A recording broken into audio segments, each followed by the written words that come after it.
hidup di dalam sebuah zona yang begitu-begitu saja. Tidak, harus ada kesadaran untuk bangkit berubah. Karena di luar sana setiap hari terjadi perubahan yang begitu cepat. Perubahan yang begitu cepat. Perubahan teknologi yang begitu cepat. Kompetisi dari lawan, regulasi-regulasi, peraturan-peraturan. Apalagi di bisnis Bapak mungkin peraturannya mungkin sangat mudah Pak ya, begitu mudah, bisa mengganggu, bisa menggoncangkan sesuatu, sehingga di sini harus siap jadi orang-orang tangguh, orang-orang kuat. Tidak hidup untuk berkeluh kesah, tetapi hidup untuk menang, hidup untuk menemukan solusi, hidup untuk memecahkan masalah-masalah yang mungkin muncul dari regulasi ini. Terus apa sebenarnya? Ini tantangan-tantangan yang ada. Ini tantangan-tantangan yang ada. Inilah gitu. Bapak Ibu bisa cek nanti kembali ini semua. Ini adalah fakta. Ini adalah fakta. Ini adalah realitas yang saya bicarakan di sini. Bukan teori, bukan persepsi, tetapi ini adalah fakta. Bapak Ibu bisa riset, Bapak Ibu bisa melihat kembali. Begitu banyak informasi kita sekarang, begitu terbuka. Silakan. Ini bukan persepsi saya, ini bukan teori, ini adalah fakta. Lantas apa? Kebutuhan bisnis dan organisasi. Masalah-masalah tersebut tidak merongrong, tidak membuat perusahaan menjadi terbebani atau turun. Tapi Bapak Ibu semua menjadi energi baik, energi positif yang mampu, cerdas menemukan solusi, cerdas memecahkan masalah-masalahnya, dan juga mampu membuat keputusan-keputusan yang hebat. Untuk itulah kita butuh kreativitas. Jadi paling tidak 3 ini dulu. Kreativitas. Jadi bisa membuat keputusan hebat, bisa memecahkan masalah, dan juga bisa menemukan solusi-solusi yang hebat. Kemudian apalagi kedekatan dengan pelanggan. Pelangganlah yang kasih kita hidup. Ada bisnis dengan mereka. Bagaimana kita dekat dengan pelanggan? Kita harus punya empati. Empati. Dia harus dilatih empati. Tidak ragu, tidak takut, kita tegas, kita pasti, kita bisa. Hati nurani kita hebat, sikap kita hebat, mindset kita. Ya tadi ada pertanyaan Pak Rizal kan, bagaimana mindset samakan ya? Itu tadi, disamakan, dikuatkan dari dalam diri. 90% kehebatan kita itu ada di dalam diri kita. 10% adalah pengaruh di luar diri kita. Tapi semua tergantung di diri kita. Kita mau hebat apa enggak? Seberapa baik kita? Jelas kita mau bahagia, kita mau damai, kita mau kaya, kita mau sejahtera, kita mau sehat, kita mau dilindungi sama Tuhan, ya kan? Kita mau terus dihidupi sama Tuhan, kan itu semua kita mau. Ini hanya bisa kalau kebaikan-kebaikan itu yang kita eksplorasi, kita keluarkan dari diri kita. Ini caranya. Cerdas sosial ini penting. Kita berada di satu masyarakat, kita berada di satu situasi, kita harus memetakan apa sih, sehingga di sini sikap dan perilaku kita harus bisa menjadi energi baik, menjadi pengaruh positif supaya kita bisa mempengaruhi lingkungan tersebut. Ini cerdas sosial. Kita bisa memahami semua pikiran, fisik, tubuh. Ini semua fisik tubuh juga. Kalau kita sakit-sakitan, kita nggak pernah olahraga, kita males, pasti kan kita nggak bisa berkontribusi dengan baik. Sedikit-sedikit masuk angin, sakit pinggang, ya macam-macam, flu, batuk misalnya. Sehingga apa yang terjadi? Kita tidak bisa 100% bekerja. Sehingga kita tidak bisa menjadi aset yang produktif, aset yang hebat, tidak bisa. Yang ada adalah kita ambil jatah uang rumah sakit ya, terus-menerus, wah kok ambil terus ya, atau kita ikut harusnya dapat dicapai. Ya kan? Kata seharusnya. Kan orang bilang, bagaimana harus? Realitasnya seperti ini kok. Kan datang harus gitu. Sebuah kata keras, bahasa keras. Harus itu bahasa keras. Karena harus itu membuat kita tuh bangkit, mau. Orang nggak bisa jalan, harus jalan. Bangkit dia jalan. Harus bisa bergerak, dia bergerak. Harus itu adalah sebuah kata yang harus ditempelkan disiplin.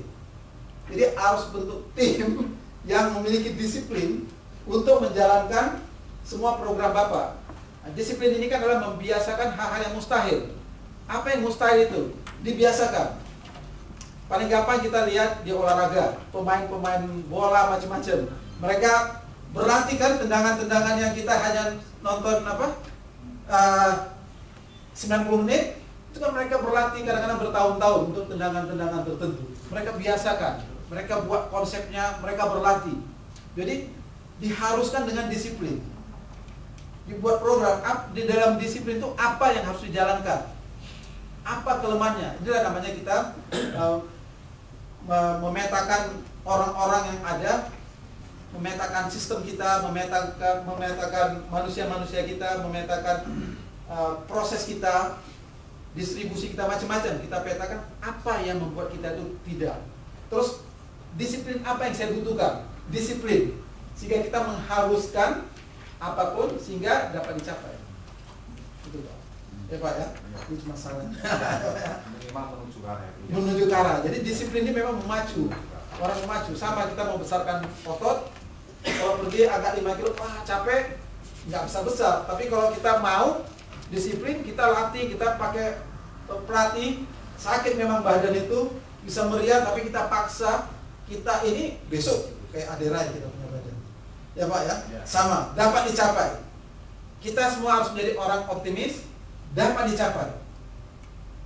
Semua dapat dicapai. Karena materi kita adalah menjadikan Bapak Ibu itu andal, hebat, unggul. Bukan untuk mencari alasan dan mundur. Ya Bapak Ibu, kita lanjutkan. Target, strategi, wilayah. Ini biasalah di marketing lah ya, paling penting ini di marketing. Selalu, atau di proyek-proyek apa saja. Kita selalu ada target. Ya diinginkan apa?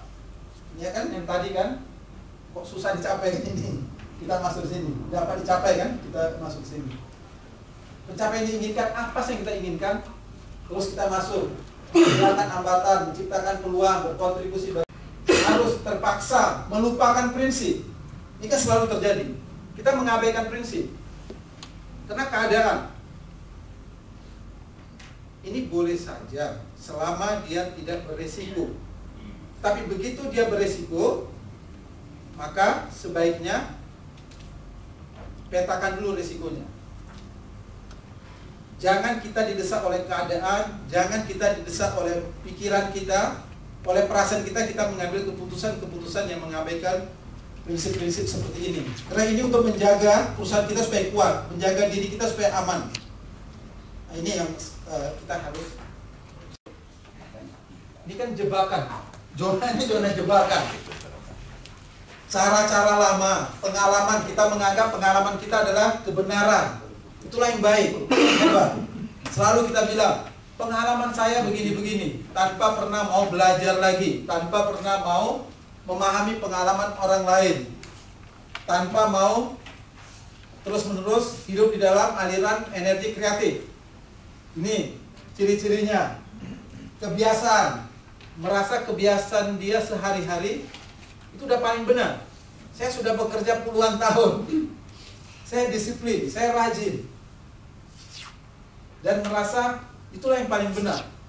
Sehingga besok ada masukan-masukan, ada sebuah kreativitas, ada sebuah inovasi, ditolak. Jangan dong, itu tidak benar. Padahal bukan tidak benar, tidak sanggup, tidak siap hidup di dalam zona baru karena memproteksi diri. Ini ciri-ciri biasanya. Kepercayaan, pemahaman yang sama. Ini bahaya. Ini biasanya mayoritas orang itu berada di sini. Cara-cara lama, pengalaman, kebiasaan, kepercayaan, pemahaman yang sama. Sehingga kita bilang, saya ini pengalaman sekali, saya ini sekian puluh tahun bekerja. Betul, bekerja di dalam rutinitas, bekerja di dalam misi yang itu-itu saja. Sehingga kita nggak tahu bahwa dunia itu berubah.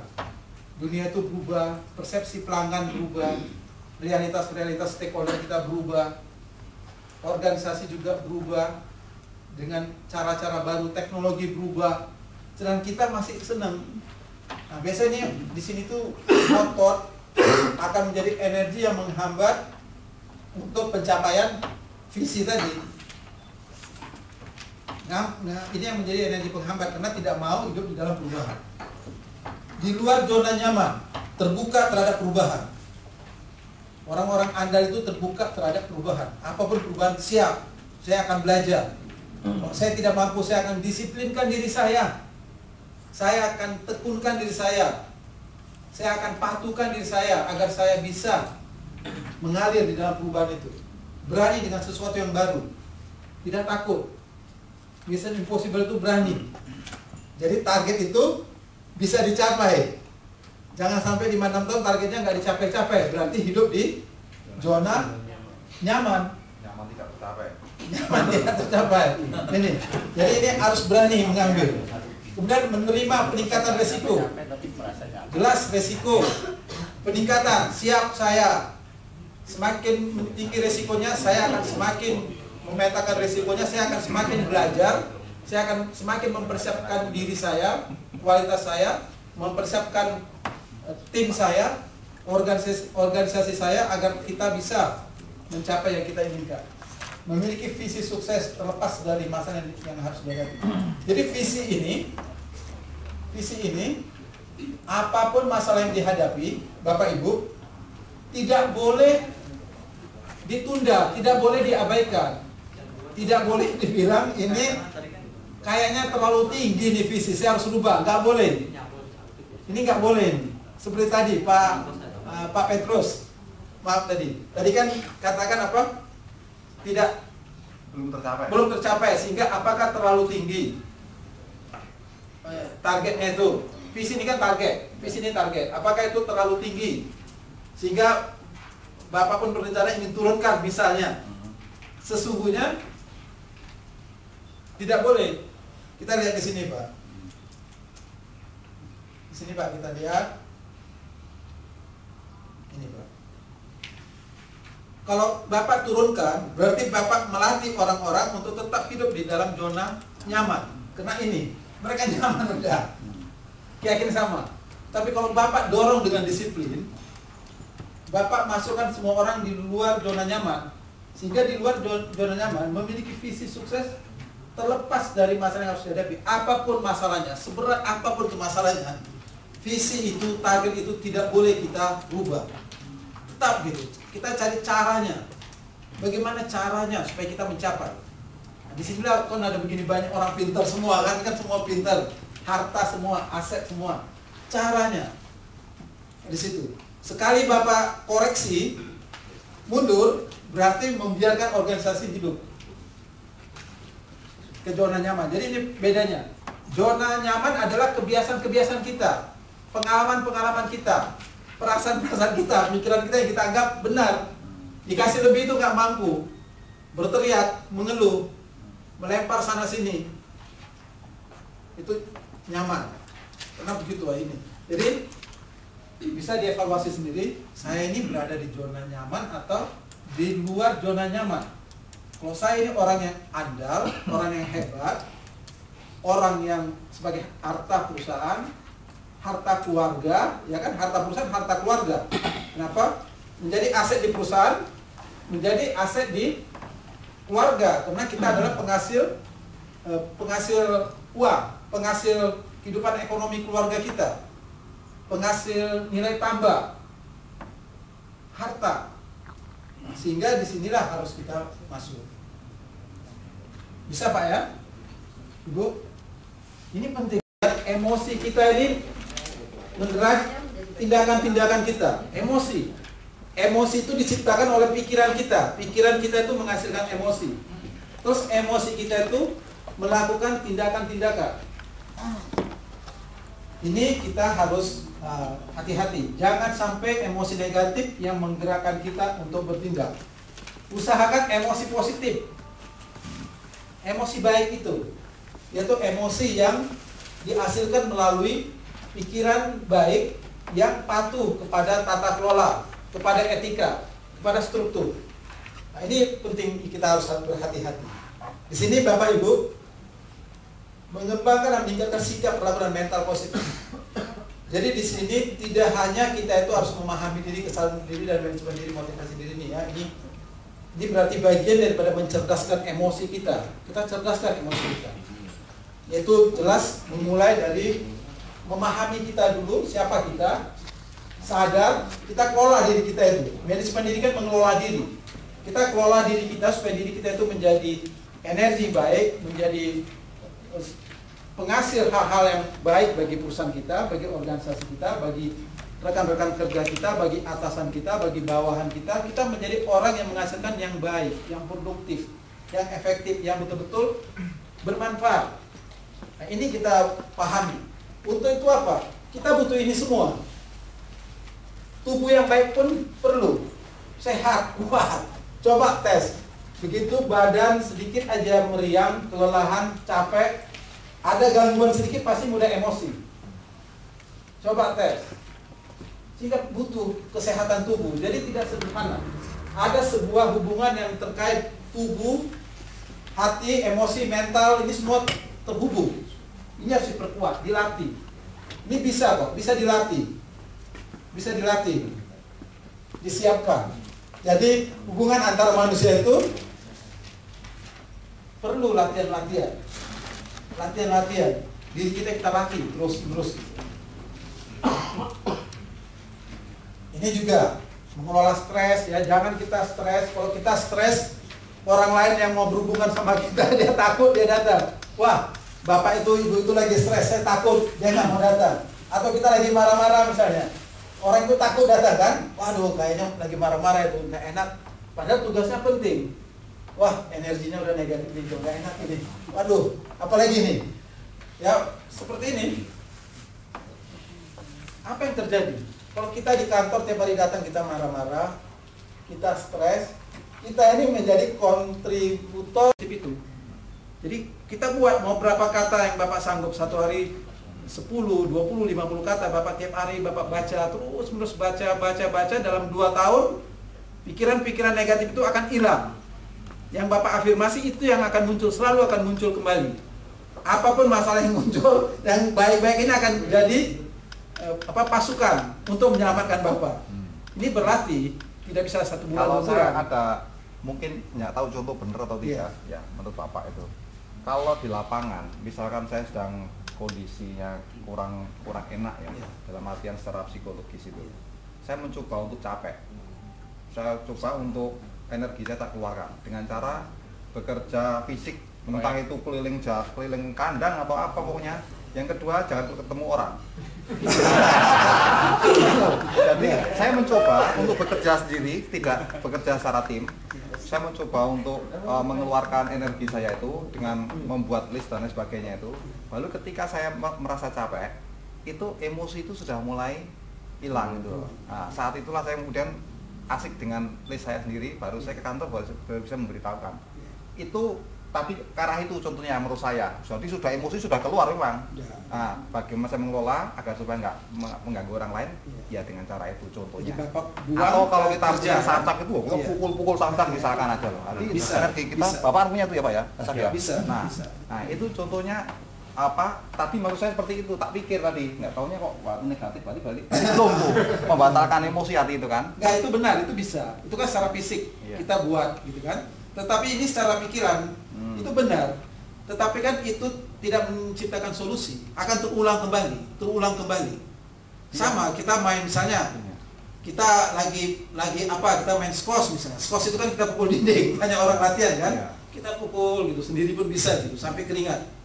Kita kan fokus kepada pukulan bola itu. Demikian kan Bapak rubah fokus. Emosi yang stres tadi Bapak tinggalkan, Bapak alihkan fokusnya ke dalam kerja tadi. Keliling kandang semua, fokuskan ke situ kan. Sehingga dia hilang, terlupakan. Tapi itu adalah bukan solusi.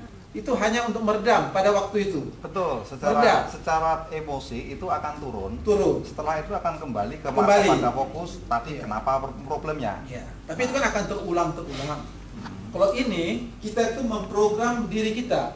Bapak memprogram. Ini memang memprogram pikiran bawah sadar. Karena pikiran bawah sadar kita itu menguasai lebih dari 90% daripada sesuatu hal-hal yang ini kita nggak tahu kan dari kecil, kita dari bayi, apa sih yang terisi, apa sih kita baca koran, kita nonton televisi, kita dengar tetangga, sekolah, kita nggak tahu apa nilai-nilai yang masuk, apa yang ada di sini.